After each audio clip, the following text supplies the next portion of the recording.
Hi everyone, welcome to Film Log Update number 17, covering most of the films that I watched or rewatched during July and August of this year. So yes, we are back, and straight after the Blu-ray update video, of course, and yes, covering the films that I've been watching, for these months, of course. Again, a bit delayed, but getting there, and yes, we'll get right into it, of course. I won't be giving spoilers, of course, for any of these films. Just a brief, a general thing, my thoughts of these films.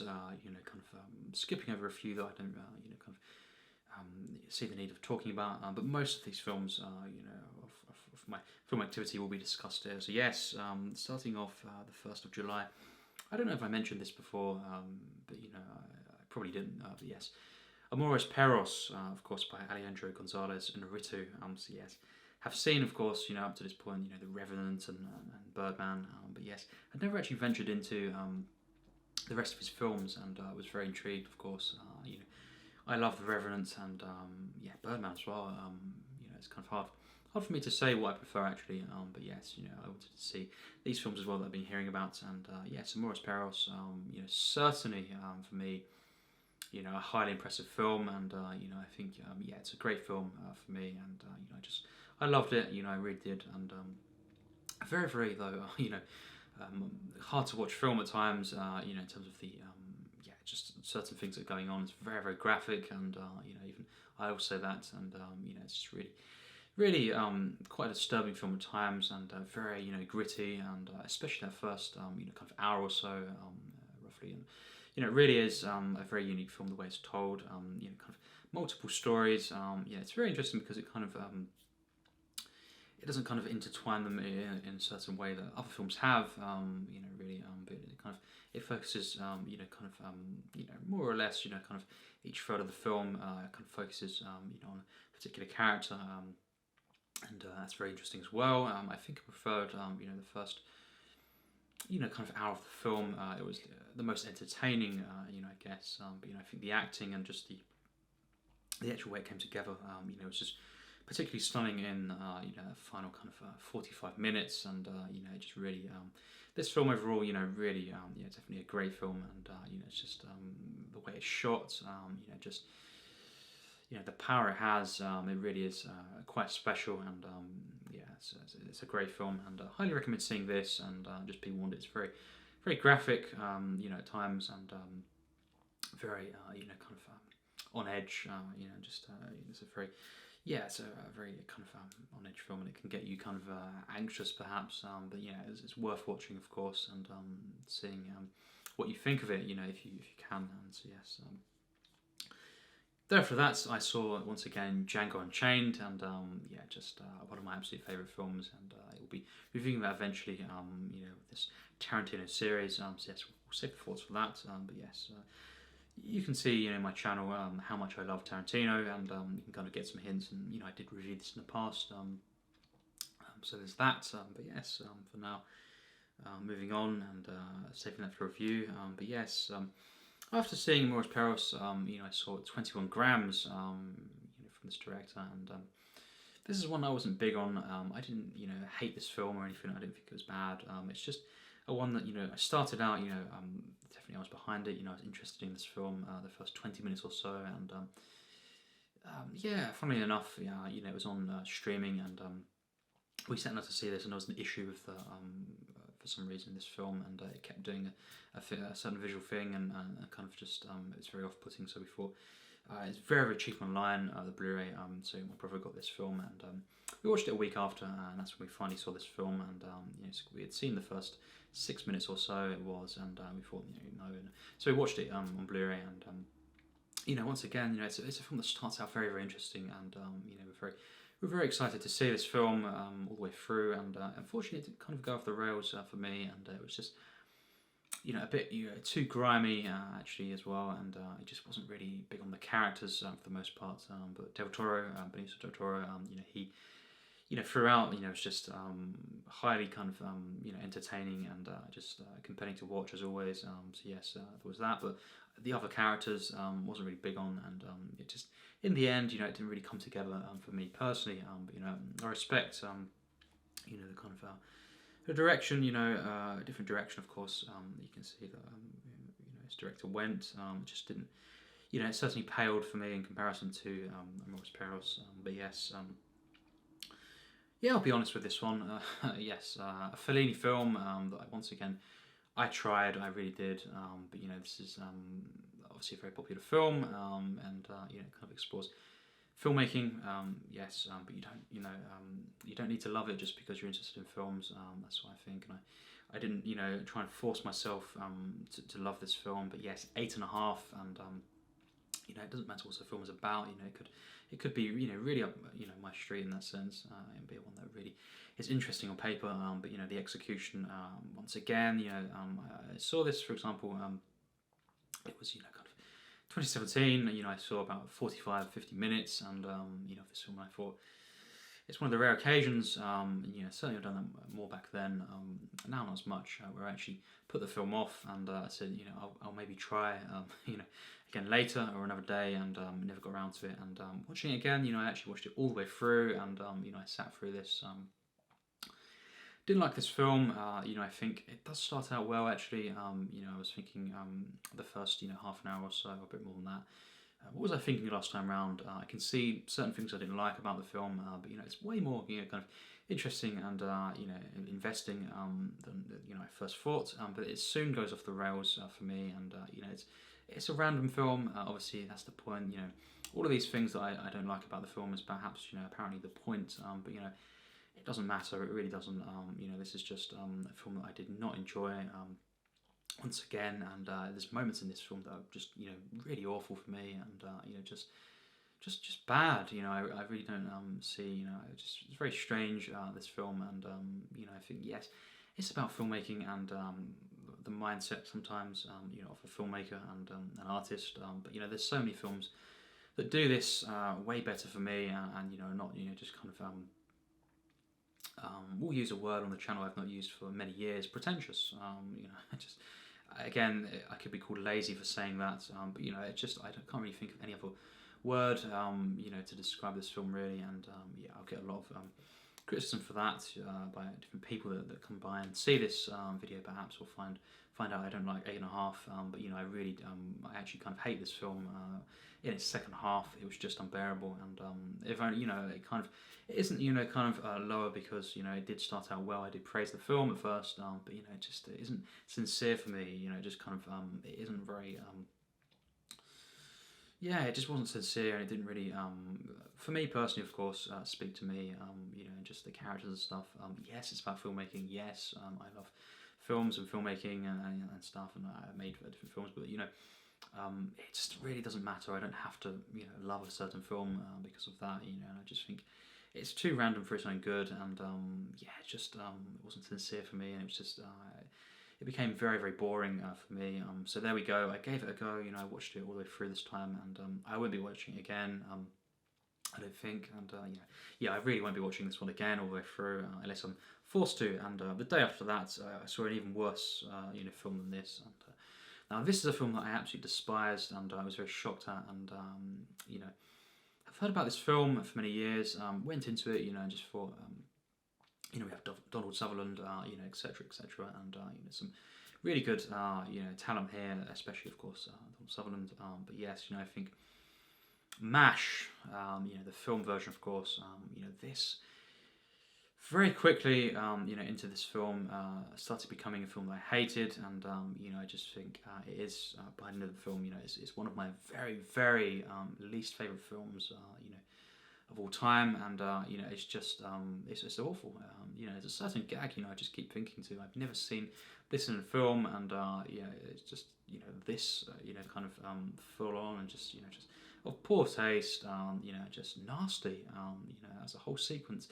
You know, I kind of I just thought, you know, these characters in this film are so unlikable. They're so nasty. You know, just. You know, how can I get behind them? You know, there's just nothing to them. There's not complexities I didn't find personally, and it was just, you know, nasty characters. I didn't like the comedy. Of course, once again, a Robert Altman film. I didn't like Nashville. Yeah, but you know, I think that's way better than this. You know, MASH just really, you know, I did not like this at all. Of course, many people love it, and that's fine. But you know, for me, the way I looked at it, you know, the way I got.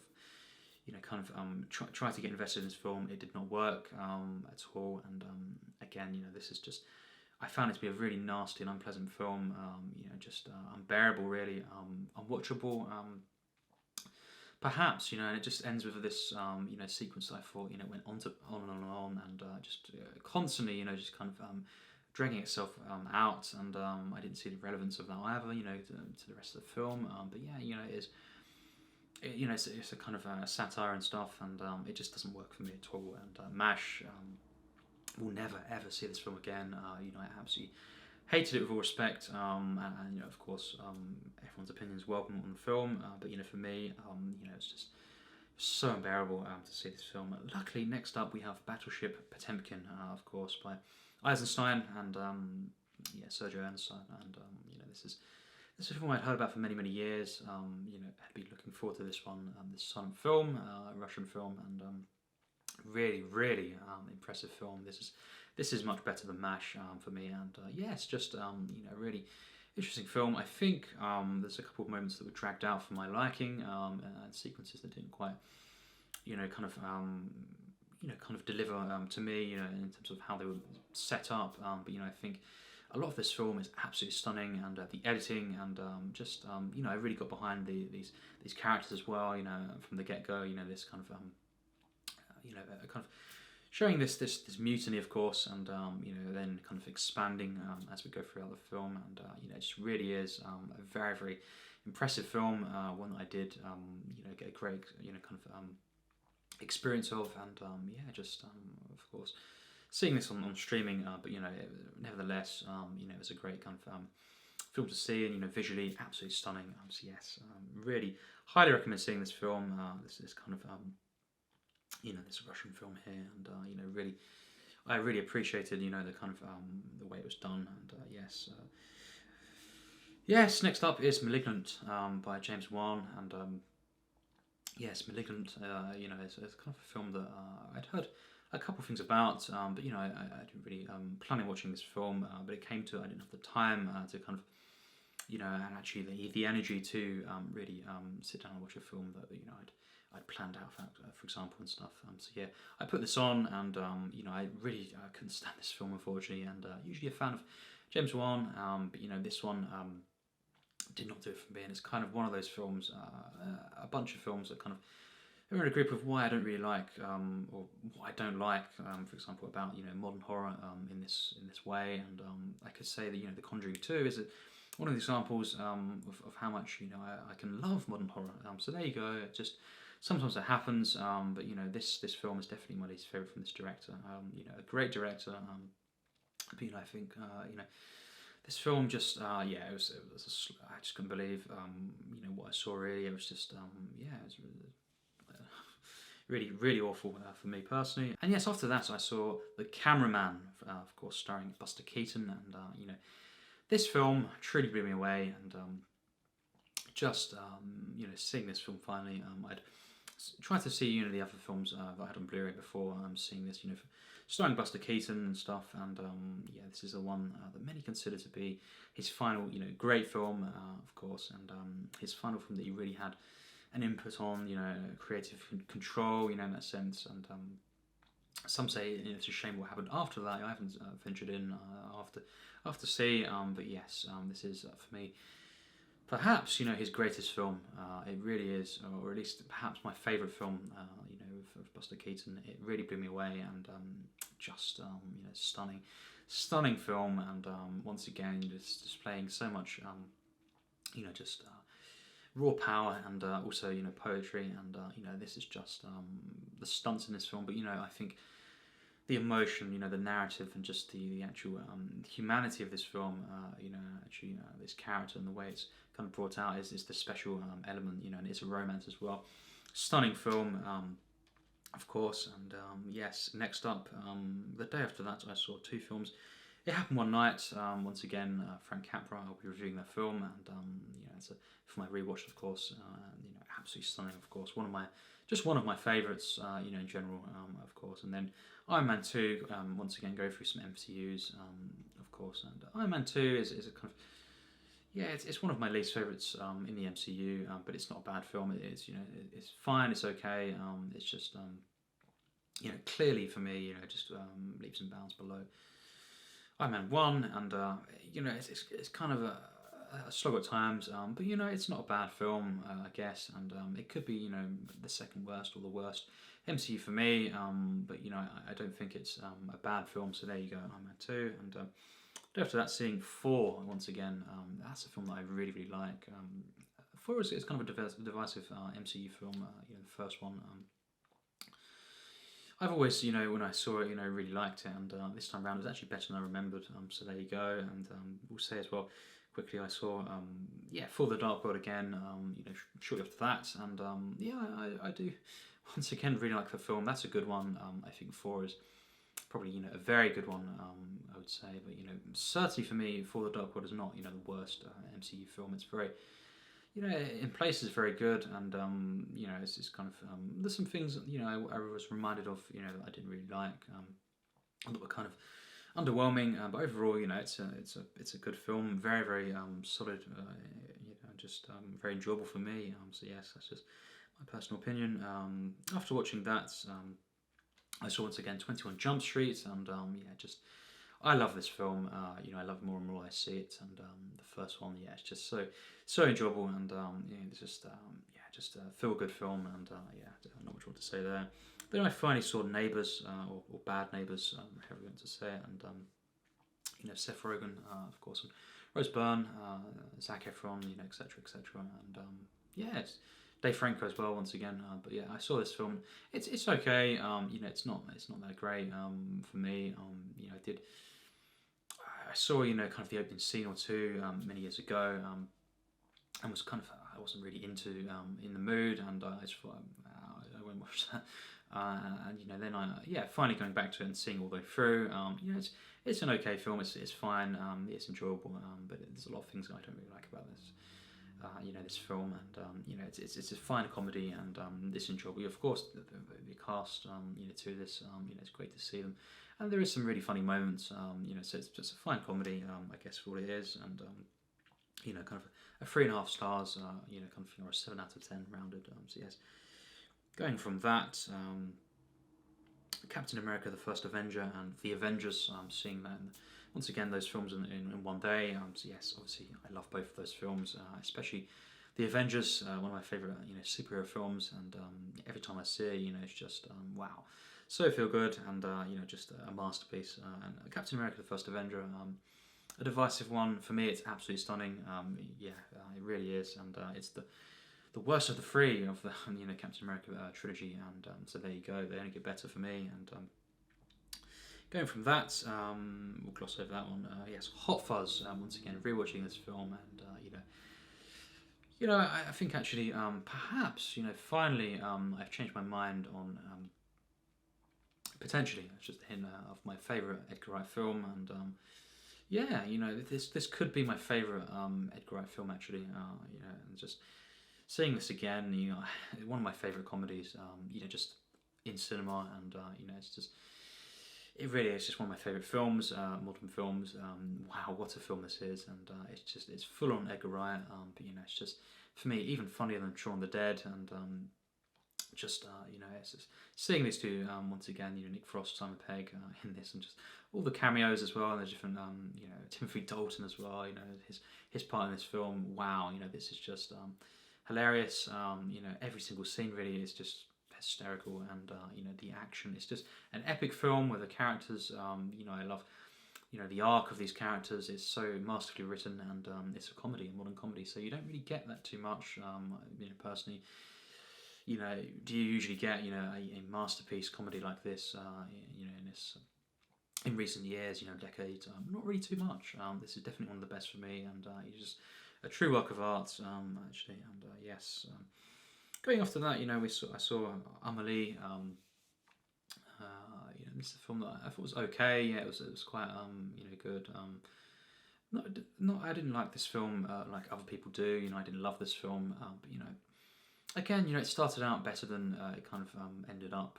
But it's a fine film. I liked it, and would recommend seeing this. It just didn't really blow me away personally. But yes, after that, a film that did blow me away was Jojo Rabbit, of course, Taika Waititi. Very close to being, my favourite, from this director.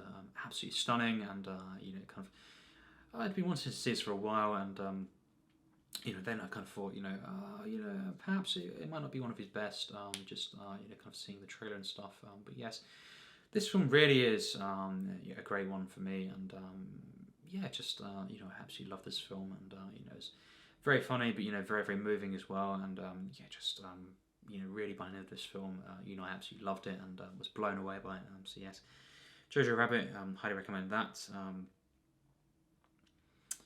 Yes, we have one that I did not like at all, and was very surprised by. Of course, Nomadland, Frances McDormand. Again, big fan of this actress, but I did not like this film. I did not appreciate this one, and I just thought kind of what it was trying to explore. For me, it just didn't feel it didn't feel sincere. It just didn't feel organic, and it just underwhelmed really in every way. Unfortunately, it started out kind of interesting, kind of invested in places, but I just didn't really. Think this was very good at all. Personally, but there you go. Certainly, not one of my favourite, Best Picture winners at all.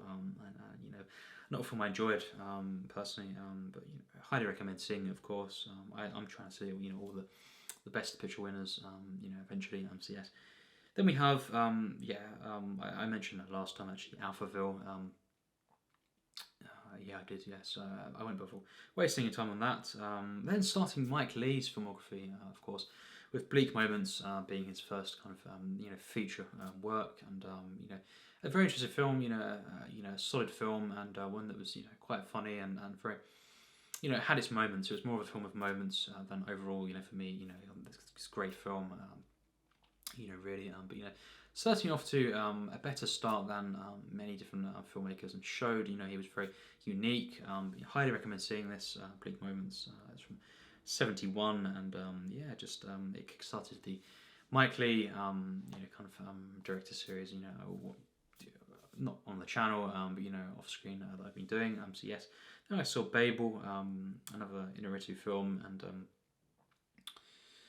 yes, Babel was certainly a film that was a bit underwhelming for me, but it's a very divisive one. A lot of people do not take to this one and say it was kind of not a good film. I thought overall it was an average film. And certainly things that I appreciated.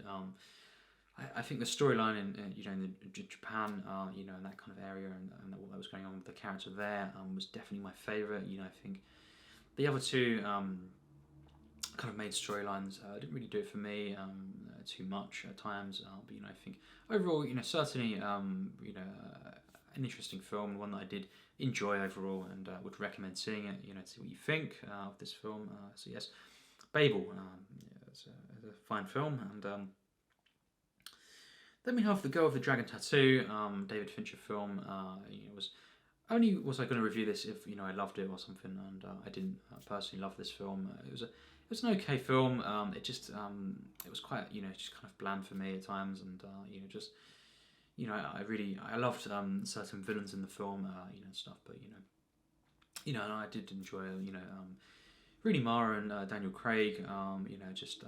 Certainly at times this is investing, and I just think it was.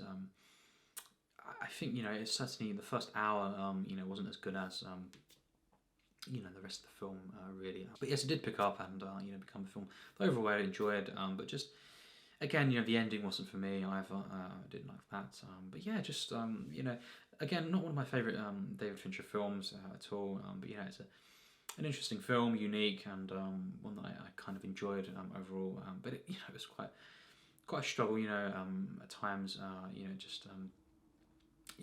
these Fincher films, of course, it's great if you love them because they are quite long, but if you don't, it's a bit unfortunate. But yes, going off to that, now this is a flat-out masterpiece for me. Roman Holiday, of course, Audrey Hepburn and Gregory Peck in this film, and this is just absolutely stunning, and yeah, just it really blew me away, and become once again one of my favourite kind of romances and stuff.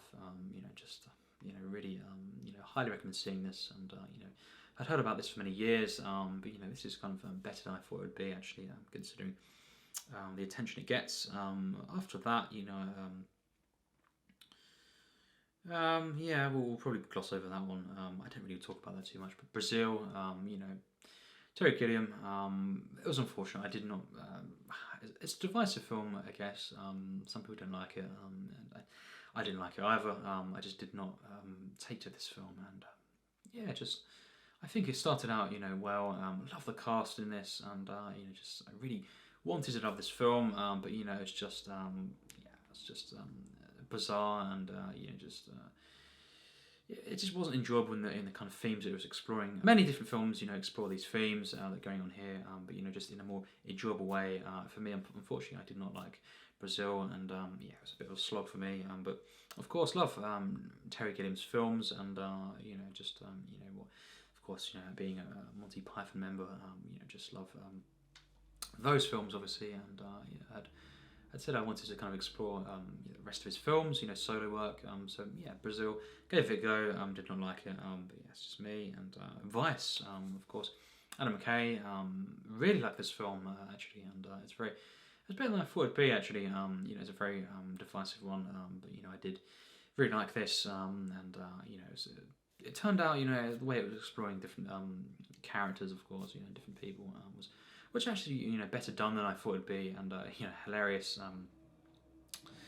moments at the end of the film as well, and different messages, and just kind of things in this film that you can appreciate, and yeah, just very enjoyable film, and certainly very investing. One of the better films for me, from Adam McKay. So yes, certainly very impressive. For Love and Thunder, I mentioned that last time round.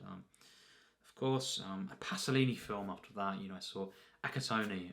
This was very, very enjoyable, and just a unique film that I was very invested in, and one that you can really appreciate, and certainly very interesting seeing Pasolini's work. Obviously, many years ago I tried Salo, and I did see it, but I skimmed certain parts, so I didn't fully see it, but I did not like that film at the time. But yeah, obviously it's known that Pasolini's work became more and more extreme, and more pushing the boundaries, perhaps. So it'll be very interesting. But this one is very light at times, and just very enjoyable. Got behind the character, main character, just very compelling.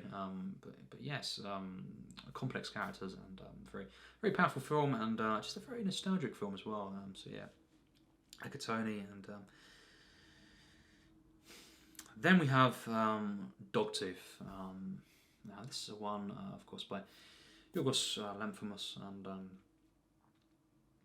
yeah, I'd seen, of course, Killing for Sacred Deer, absolutely loved it. Saw The Lobster, loved that film as well. The Favourite, really liked that film, and yeah, just seeing though Dogtooth, this being one of his early ones, I'd heard about this film, and it's a shame I did not enjoy a single scene of this film, and I think seeing this film, I just thought, I don't understand, I don't get this, but yeah, there's so many moments in this film that I just really hated. It's unfortunate, but this is definitely one of my least favourite films of all time, unfortunately, and not a single scene did I really appreciate. But again, I gave it the time, gave it the respect, of course. Lanthimos, great director, but this is not for me, and I didn't really get anything from this film. I found it to be gross, and just unbearable. Really, really unwatchable film for me, and just not sincere at all. At least in my opinion, I didn't get that from it. And again, respect to the director, but and all those involved. But for me, I will never see this film again. Just unbearable, personally. But yes, luckily on the same night of Dogtooth, I saw a film that I absolutely loved, and once again, another Mike Leigh film, although this time round not theatrical film.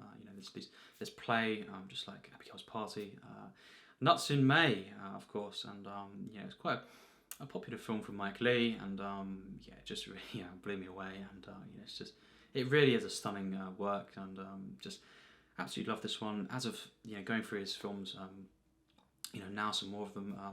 This is very near the top, if not my absolute favourite from Mike Leigh still. And yeah, so there we go. And I've seen films like Naked and stuff. Already, as of recording this, and I think the Nuts in May is right at the top, or close to the top, and it's just so pleasing, this film to see. Hilarious, relatable, and the awkwardness of Mike Leigh films, really shines through here. And I didn't get the best of quality, seeing this film, of course, watching this film, but yes, nevertheless, I still got from this, and of course, Alison Steadman is just so great in this film. Very different from her other roles, but yes, Nuts in May. Absolutely love this film, and highly recommend seeing this one. Really do, of course. And yes, the day after that, I saw Soul, of course, this Pixar film that everyone has seen probably at this point. And just I'd been wanting to see this one. As soon as it came out, really, as with all these Pixar's, but different films got in the way, and I didn't get around to it. But yes, finally seeing this on Disney Plus, and really stunning film. This really loved it, really did, and just a few things here and there, but overall, this is just absolutely stunning.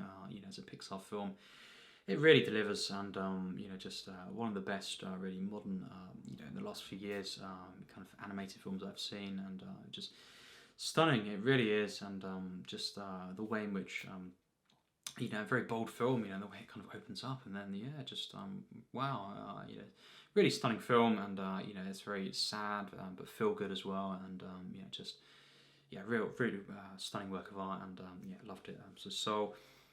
We'll try and review this film like all these Pixar's, but it will be quite a delayed one, because I've got other Pixar's to review before that, etc. So yes, going from that, once again seeing The Big Lebowski, one of my favourite Coen Brothers films, and just absolutely love this film. One of my favourite kind of comedies as well, and I talked about this film before, so you've got to sing for that. The Awful Truth, once again seeing that, love it, really do. Cary Grant, as always, so enjoyable, and just a charming kind of screwball comedy, although a very unique one with a twist. Yes, Sean Baker's Tangerine. I like this film. It's a very interesting film, very inspiring, because one of the reasons being it's shot on an iPhone, and just I think you say what you want about that, but I think at least it's inspiring that you can kind of just utilize whatever you can to make a film in that sense, and it's kind of interesting to see. It's definitely, it gave the film a really kind of grimy look at times as well, though, which was quite interesting. But really unique film, and one that I did appreciate. Exploring different themes. Of course, and it's very commendable, of course, and it's an investing film. Throughout, really, and it's quite a dark film at times. These characters, what they're going through. But yes, just definitely a film that I enjoyed, and I got a lot from, and it's a good film.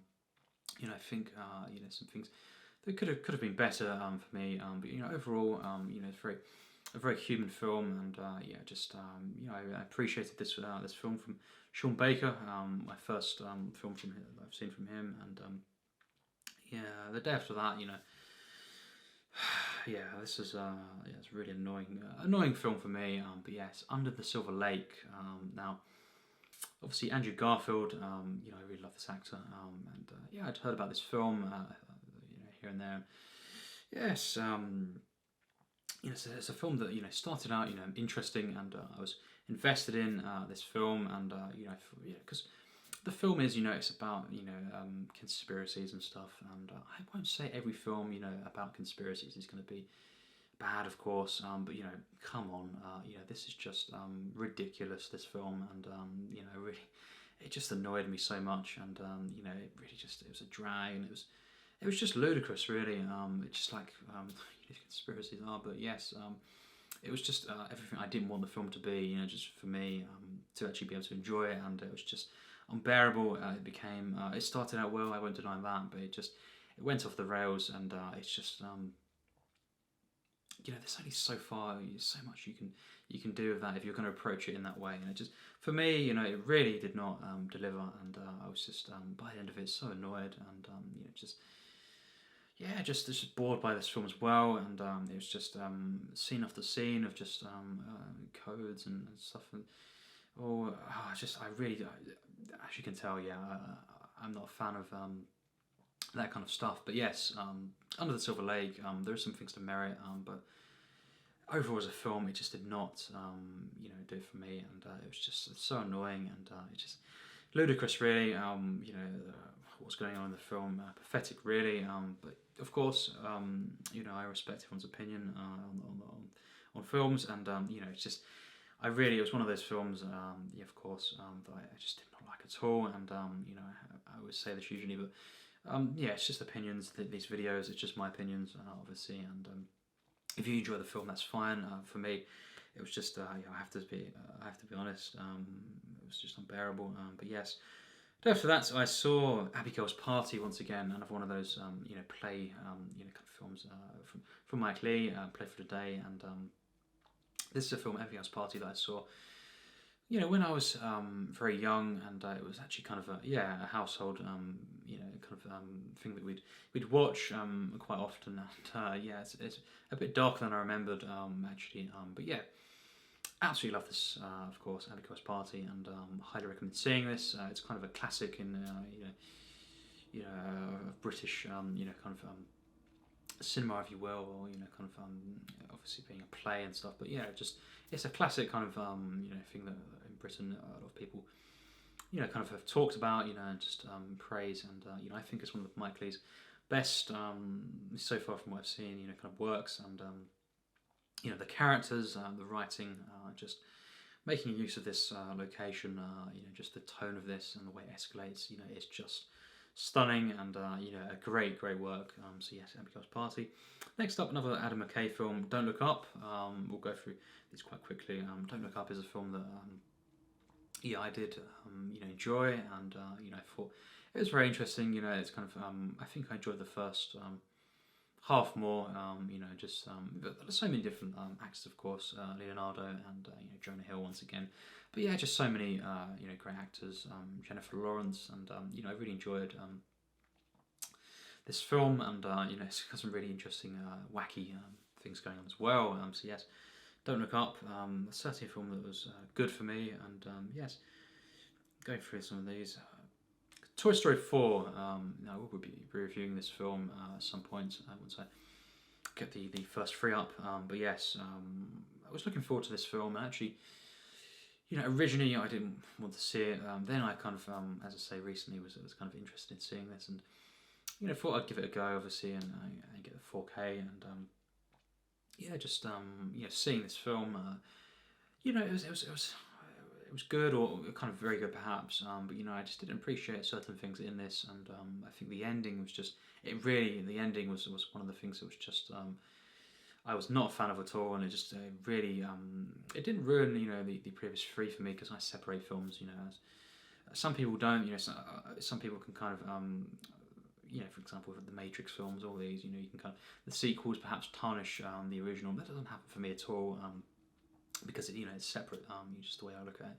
But yes, having said that, the ending was really, it was at least trying, to get in there and kind of perhaps taint things. But I just didn't see the point of the ending at all. Why that happened. But yeah, and just perhaps who is anyone really to say if a film should be made? But you can say some things are unnecessary. I perhaps do think that. I think. Really, if they're going to make other Toy Story films, different characters, perhaps different toys completely, and then you can kind of leave the original trilogy and what happened there, that stunning trilogy, that work, and kind of move on to something different, unless you're really going to honour the originals, and because it's that kind of classic thing of do you want another sequel? Do you want this? Do you want it to kind of stick by the original, kind of honour the originals? But it's very different when something's just yeah, frustrating in that way. You know, I would love to see, you know, more of Woody and Buzz and all these characters. Of course, ideally. But you know, kind of when it comes, you know, kind of disappointed. It's very complex. I'm still thinking about this. Just a natural reaction, really. But it's not for me a great film, Toy Story 4. But you know, very impressive overall. It's just as a Toy Story film, you know, should it's just a shame, really. Moving from there, Palm Springs. You know, a very enjoyable comedy. Of course, Andy Samberg, you know, in this film, and yeah, just J.K. Simmons as well. You know, a great performance there, and yeah, just this time travel film, and you know, really unique and wacky, but you know, really surprisingly moving actually, and very investing. You know, just I kind of love this film at times. Really did like this one, and yeah, highly recommend seeing it. Of course, next up is House. This kind of wacky you know film, this 70s Japanese you know kind of horror comedy. You could say you know just a very bizarre film. I liked it. You know, I did like it. I didn't love this film, but you know certainly a film that you know if you're in the right mood, you can see this and yeah, just appreciate it. You know, kind of appreciate its energy, you know, its tone and just its charm. It really is. I loved you know certain character when the music kept coming on for her and just moments. You know, it's a very wacky film and you know very just a fun film at times and you know just a nice film to watch. It's not a film that I loved or that blew me away, but you know it's a very unique film and everyone should see it. You know, it really is a film like that and just see what you think. Next up, going through the Cars films. Well, Cars 1 and 2. Had never seen these films all the way through. Really, you know, just the first one when I was younger, it was on in the house, and I didn't like it at all. And this time round, you know, I think the first Cars film I didn't like, but it's kind of that mediocre level. It just you know, I'm not big on these films. Cars 2. Was worse, and I really did not like that film at all. You know, it's just unbearable at times.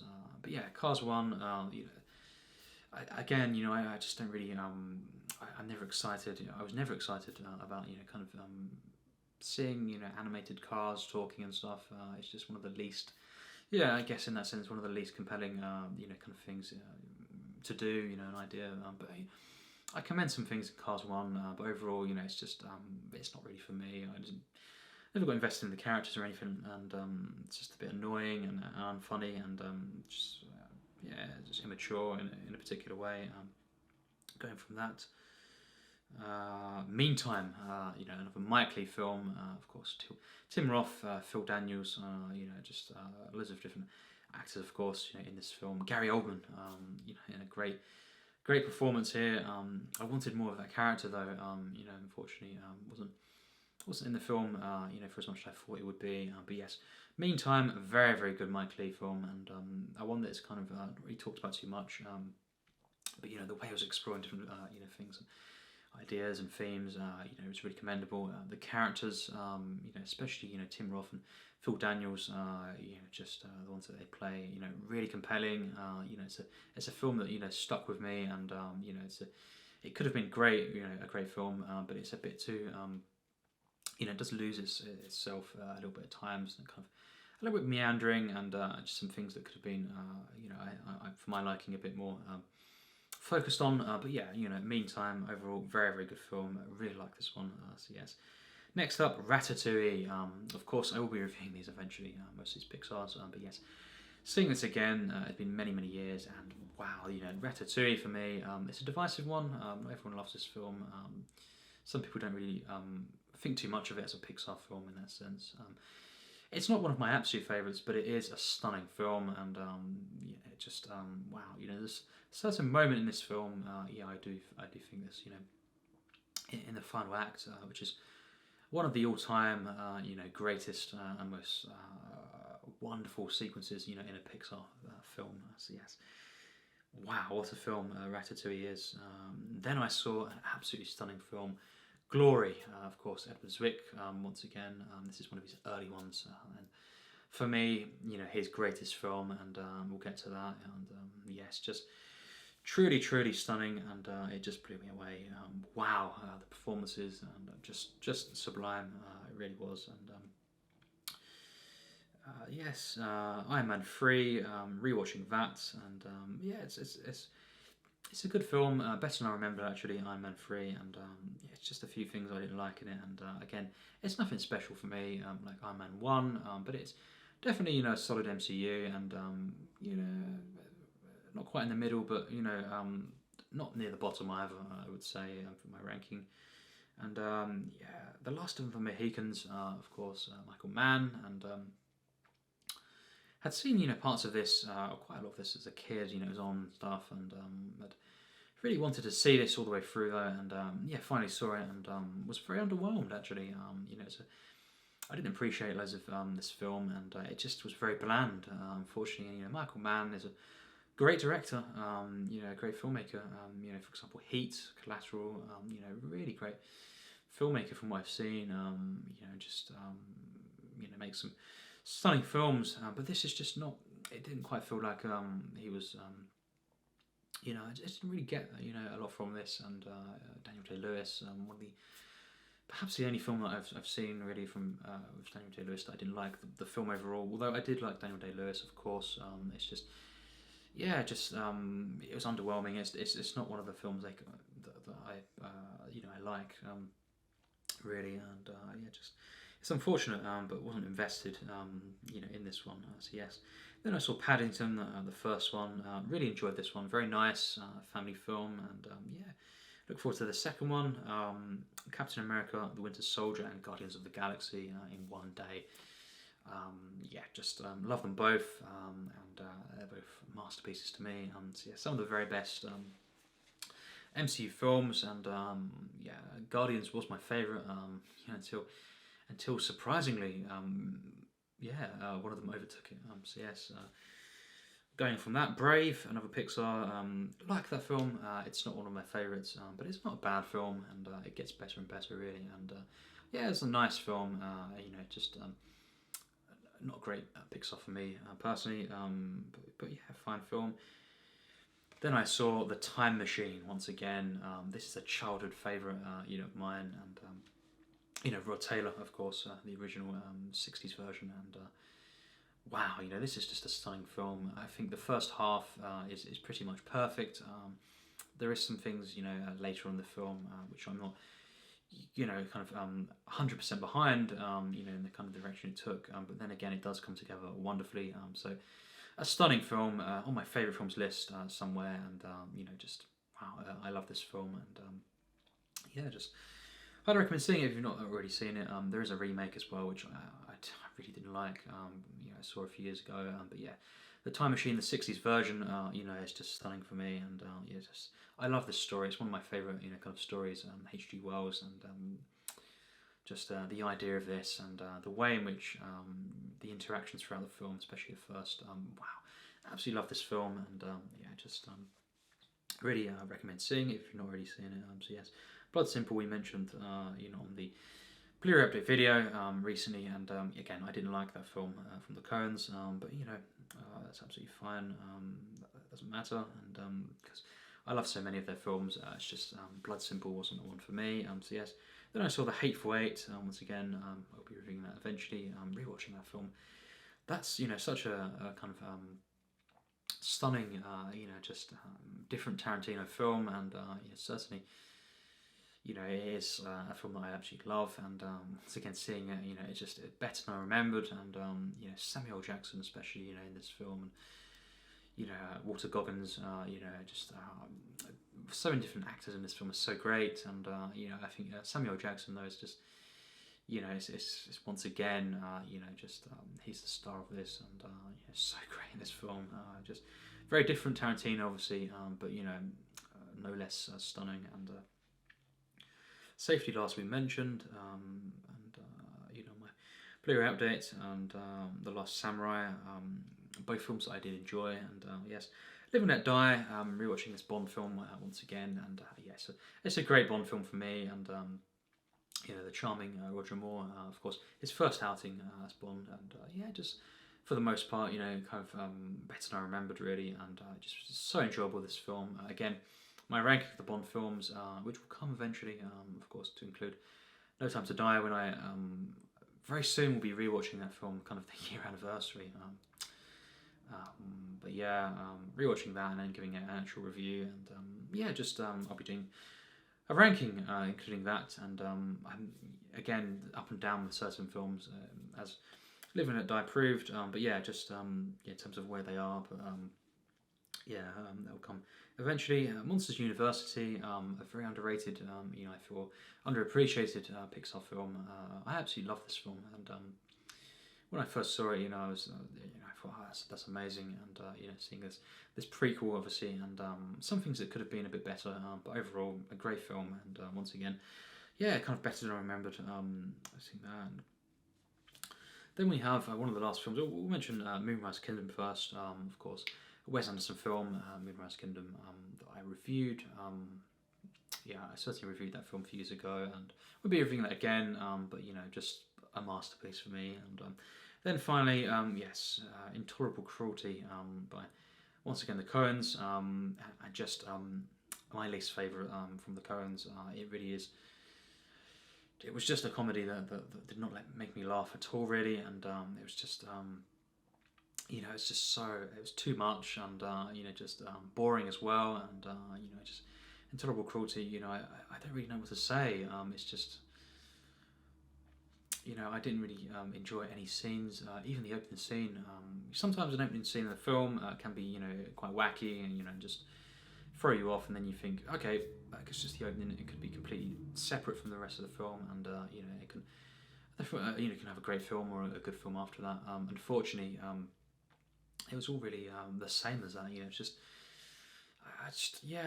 The Coens, they can make films like No Country for Old Men, Fargo, Big Lebowski, even Raising Arizona, which is kind of more of a comedy at times as well. But then they can make Intolerable Cruelty, and I guess you can't love them all. I guess love the Coens, respect them as filmmakers and writers. They are legends to me, and an inspiration. But just Intolerable Cruelty. Wow, I can't ever see this film again. I can't put myself through it. It's just one of my least favorite comedies, and the cast. I love the cast, but it just didn't work for me at all. And yeah, it's I didn't really expect it to be my least favorite. But there you go. What can you do? Intolerable Cruelty did not like that film personally. So now we have the favorite first watches of each month, and yes. For July, we have actually for the first time 2 placements here. A joint kind of placement for this month because I couldn't decide actually, and just currently I can't decide. If I do once again, a ranking of all the favorite first watches of the year. When I get to the end of the year, I will definitely have decided by then. But for now, it has to be a joint placement, and those 2 films, both masterpieces for me, are The Cameraman and Roman Holiday. I just could not decide. Both, these wonderful films that I just, again, they're both stunning. But what do I prefer? I don't really know yet. I think The Cameraman is just one of the best, if not, my favourite, kind of Buster Keaton, film, and Roman Holiday. It's just among my kind of favourite, kind of romances. This kind of romance comedy, and it's just so charming, and perhaps the ending of that film was not one that really gave me kind of blew me away in that sense, and it wasn't what I wanted, but then again it just perhaps it didn't really matter, but yeah, there you go, those 2 films, absolutely stunning. And yes, for August we do have one pick this time round, and that is of course Glory by Edward Zwick. This film, as I say, it truly blew me away, and wow, Denzel Washington. In this film, we have Matthew Broderick. These 2, give wow, absolutely stunning performances. Matthew Broderick in this film. He's been criticised. His performance has been criticised everywhere. It just seems like it's known as, it's considered as not a one that worked, and I thought it was his best performance. I really did, and I thought he gave, an absolutely mind-blowing performance. And then Denzel Washington, gave, for me, what I've seen, from what I've seen so far, his absolute greatest performance, and just literally, I was taken aback by how good he was in this film. You've got Morgan Freeman, you've got so many different actors in this film. Just such a stunning work. This is one of the most emotional, kind of war films, and really what this is exploring, just how it's doing it and how it's telling this kind of tale, with sincerity, and just real human understanding. It really is something to commend, and just I was invested in these characters. I was so moved by this film, brought to tears, and I think hands down, from what I've seen, the best Edward Zwick film, and truly a stunning film that I'd highly recommend seeing. Glory, of course. One that perhaps isn't talked about too much, but I really do think it's a stunning film, and very, very nice to see. Very nice to see a film like this, and again blew me away.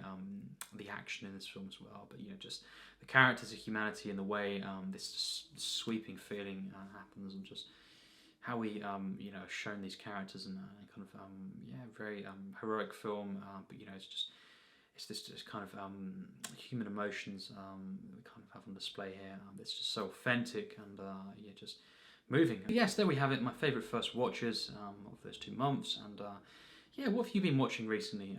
Feel free to leave your thoughts on the films I've mentioned, or just what you've been watching, and you can pick your favourite first watches, rewatches, all this kind of stuff, and it'd be great to hear your thoughts as always, of course. And as again, a bit delayed here, but